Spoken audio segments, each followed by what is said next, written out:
This Chris Hedges video, it's pretty great. I think that this goes for a lot of the things that we're fighting around this country. If you want to fight for change, it can't be just, the marches with the signs for a few minutes. And that's what Chris Hedges is talking about. Our only chance to overthrow corporate power and halt the looming ecocide comes from those who will not surrender to it, who are willing to be dismissed and reviled by a bankrupt liberalism. They expose the hollowness of the ruling class. They force the state to respond, evidenced when Parliament declared a climate emergency following mass protests organized by Extinction Rebellion and the decision by Dutch lawmakers to reduce fuel subsidies after the blockage of roadways. Those who accept risks, including long prison terms, penetrate the consciousness of the wider society, including the security organs that protect it. That penetration from the outside is impossible to measure, but it steadily erodes the foundations of power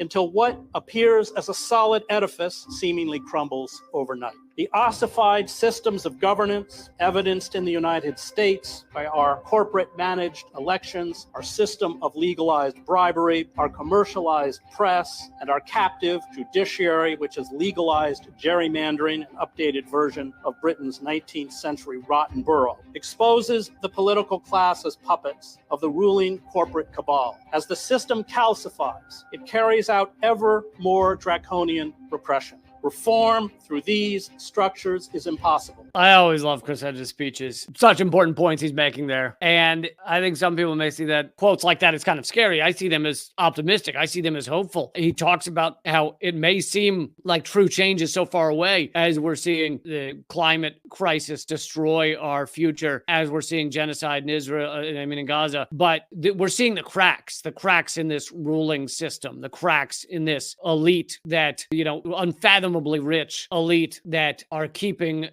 everybody down and keeping us from a positive future, a future that actually has peace, justice, and equality. And those cracks they build, and then you don't even realize the moments before it's going to happen. If you look at every large change we've seen in this world, generally speaking, it's not that people weren't fighting hard right before it. They were. But generally speaking, they never thought they'd see that change. Yeah, you're going to fight for it, but it just didn't seem possible. I mean, changes capitalism, changes to civil rights, changes to so many things, workers' rights. In each of those fights, it seemed, the first year of that fight seemed the same as the last year, but you didn't realize it was going to be the last year. So you kind of got to fight as if, who knows what could happen tomorrow? Who knows how significant the change could be? Love these videos of climate defiance just tearing up these fucking elitist, disgusting events where they just celebrate their climate destruction. This is them shutting down Max McDaniel as he was getting called up to receive his Lifetime Achievement Award. He's the senior scientist at Chevron Phillips Chemical Company. He's a member of the Plastics Hall of Fame.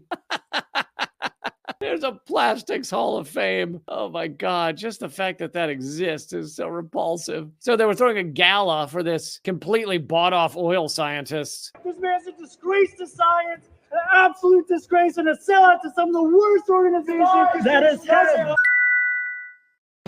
Max McDaniel does not deserve an award. He's guilty of ecocide. He has sold out our future to the big plastic industry. Our future, we will not stand for this. Microplastics in the air, in the water.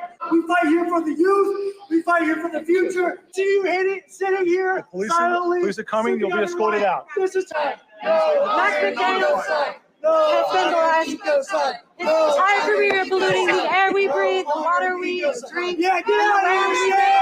You are complicit in our destruction.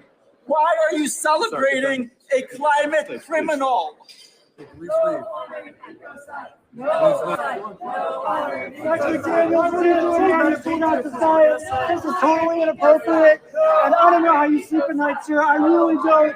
This is a disgrace, and this is too bad, man. Why'd you have to do that? Why'd you sell it for 40-some years? Resign and shame. Yeah, resign and shame.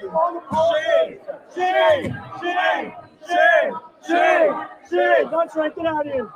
So as you can see, they actually successfully got him to leave. They got this basically whole event shut down. I love, like, it doesn't take that many people. I mean, how many protesters are actually there? A dozen or something? It doesn't take that many people to destroy these events, to make them call it off, to make the guest of honor walk out in disgust. Like, it doesn't take that many. And this is the type of thing that interrupts business as usual. This is the type of thing that actually has far more impact. I mean, I'd say that events like this, where the rich and the ruling elite that are destroying our environment, destroying our world, cannot continue with whatever event they were doing. Sometimes it's passing bills. Sometimes it's meetings that they need to hold to move things forward. A dozen people could have more impact than 10,000 marching through the street for a couple of hours and going home. And that's pretty goddamn cool. And it's pretty impressive of all of these activists and their ongoing fight